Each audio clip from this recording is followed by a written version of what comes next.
ओम गणेशाय नमः। ओम नमः शिवाय। मैं निखिल ज्योतिषाचार्य आप सभी का मेरे चैनल पर पुनः स्वागत करता हूं। आशा करता हूं कि आप सभी स्वस्थ होंगे। महादेव की कृपा आप सभी पर सदैव बनी रहे। ये वीडियो कर्क यानी कि कैंसर के लिए बहुत विशेष है, क्योंकि वीडियो है 25 से 31 अगस्त 2025 के साप्ताहिक राशिफल के बारे में। कैसा रहेगा आने वाला सप्ताह कर्क के लिए। जो मेरा साप्ताहिक राशिफल होता है वो प्रमुखतः चंद्रमा और उनकी गति पर आधारित होता है।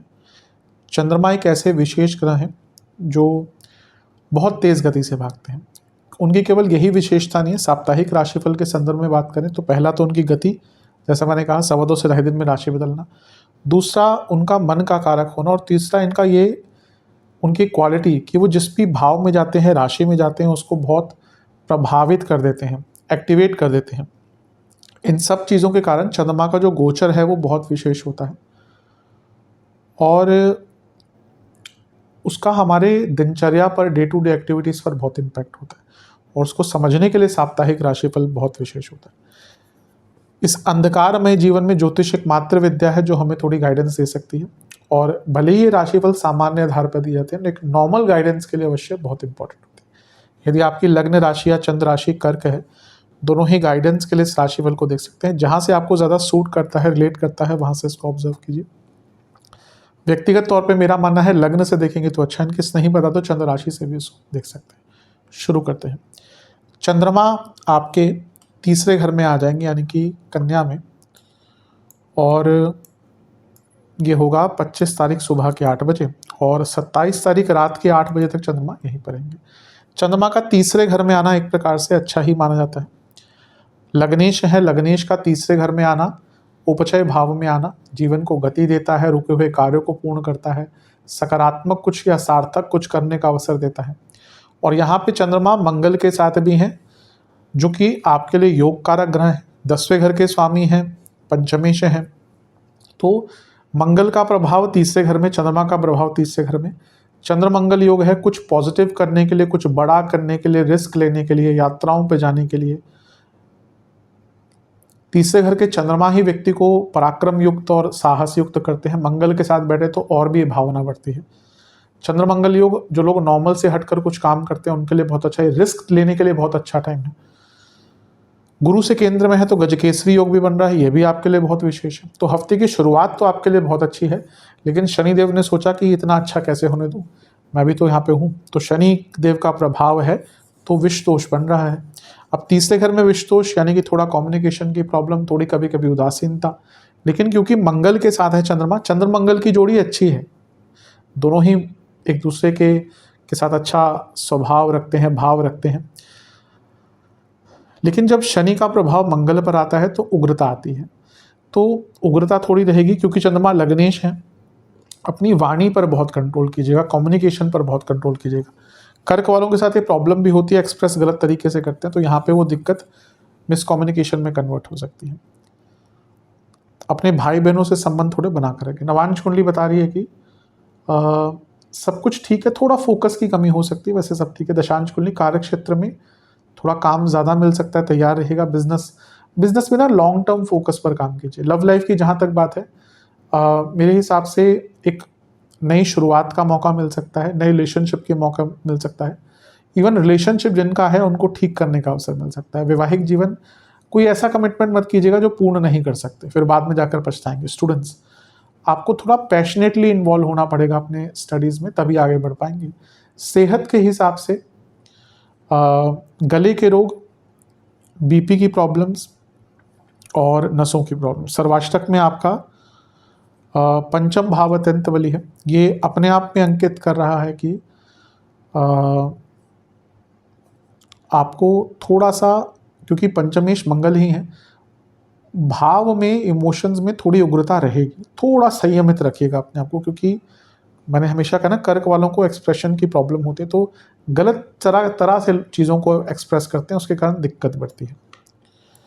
चंद्रमा आपके चौथे घर में आ जाएंगे 27 तारीख रात के 8 बजे तुला में, और सप्ताह के अंत तक चंद्रमा यहीं पर रहेंगे। चंद्रमा का चौथे घर में आना बहुत अच्छा नहीं माना जाता। हाँ, आपके लग्नेश हैं तो चौथे घर में आके राजयोग बनाएंगे और यहाँ से वो 10वें घर को देखेंगे तो कार्य क्षेत्र में रिकॉग्निशन, कार्य क्षेत्र में प्रमोशंस के योग भी मिल सकते हैं। गुरु की दृष्टि भी है, राहु की दृष्टि भी है। गुरु भाग्येश हैं, गुरु छठे घर के स्वामी हैं, राहु अष्टम से देख रहे हैं। जॉब चेंज करने का भी मौका है, विदेश में जॉब ढूंढ रहे थे उसके लिए भी अच्छा है, और थोड़ा पैसा आदि भी बढ़ सकता है कार्य क्षेत्र में। लेकिन चंद्रमा जब भी चौथे घर में आते हैं तो क्या होता है, कारको भावनाशय दोष उत्पन्न होता है और इसके कारण क्या होता है, मन पर कंट्रोल नहीं रहता, इमोशंस पर कंट्रोल नहीं रहता।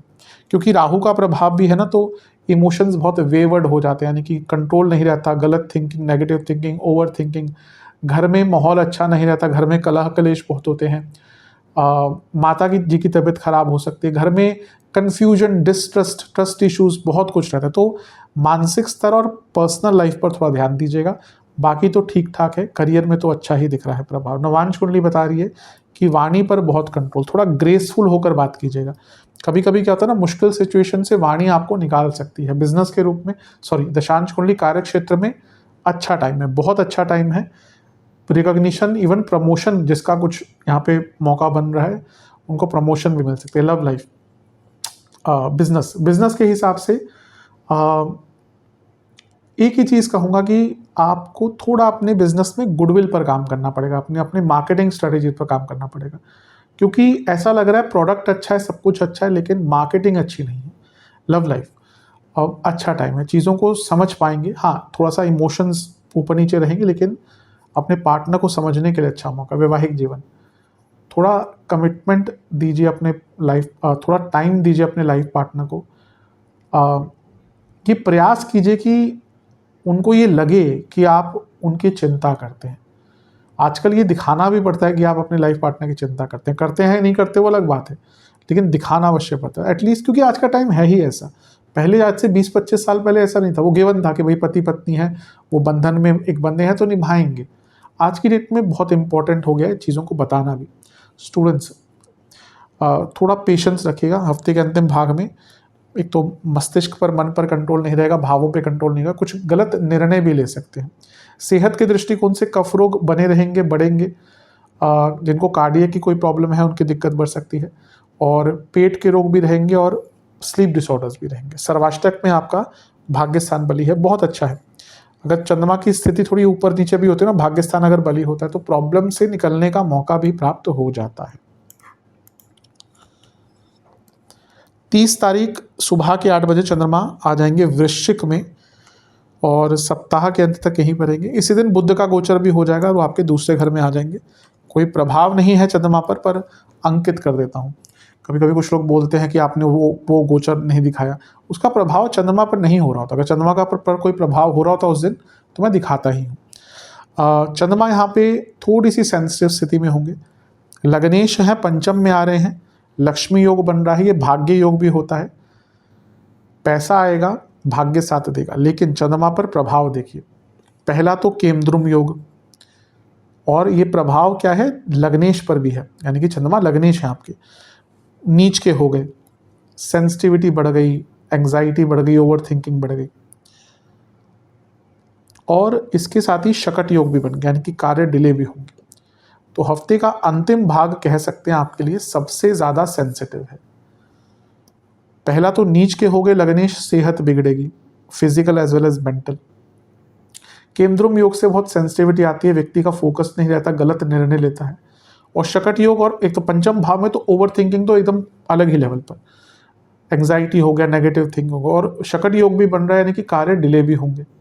इसीलिए हफ्ते का अंतिम भाग आपको बहुत केयरफुली बिताना है। यहाँ पे प्रॉब्लम्स हो सकती हैं, यहाँ पे दुविधाएं आ सकती हैं, यहाँ पर कन्फ्यूजन बहुत रहेगी, यहाँ पे इरिटेशन बहुत रहेगी, पुरानी चीज़ों में बहुत जाएंगे, फोकस गलत रहेगा, गलत लोगों पर भरोसा करेंगे, स्पेकुलेटिव मार्केट्स में नुकसान हो सकते हैं, गलत जगह पे पैसा लगा के नुकसान हो सकते हैं। तो हफ्ते का अंतिम भाग जो है आपके लिए सबसे ज़्यादा कष्टकारी है, इसमें बहुत ध्यान दीजिएगा, किसी की बातों में बताइएगा, और कहीं पर पैसा पुनः कहूँगा लगाइएगा मत, और प्लान्ड वे में, प्री प्लान्ड वे में अपने काम की कीजिएगा।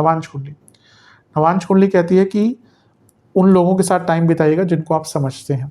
जहाँ तक दशांश कुंडली की बात है, कार्य क्षेत्र में अपनी रिस्पॉन्सिबिलिटीज़ अच्छी तरह से निभाइएगा। बिजनेस के हिसाब से पैसा आएगा। बिजनेस में ठीक है, लेकिन रिस्क मत लीजिएगा यहाँ पर। लव लाइफ थोड़ी स्टेबिलिटी पे काम कीजिए। ये टाइम भी थोड़ा अनस्टेबल रहेगा, पर लॉन्ग टर्म में भी कहूँगा ना कि थोड़ा स्टेबिलिटी पर काम कीजिए। कंसिस्टेंसी की कमी है। वैवाहिक जीवन, अगर कोई पॉइंट है आपके मन में, उसके लिए स्टैंड लीजिए, पर ऐसा नहीं कि आपको अपने लाइफ पार्टनर को अपना दुश्मन समझना है। कुछ लोग क्या होता है ना, अपना पॉइंट प्रूव करने के लिए वैवाहिक जीवन में भी ऐसा जैसे बहुत कॉम्पिटिटिव हो जाते हैं। नहीं, बात रखिए पर सभ्य तरीके से कि हाँ आप अपने लाइफ पार्टनर से बात कह रहे हैं। कोई स्टूडेंट्स, ठीक टाइम है, कुछ नया सीखने का मौका मिलेगा। थोड़ी फोकस की कमी रहेगी, लेकिन अच्छा टाइम है।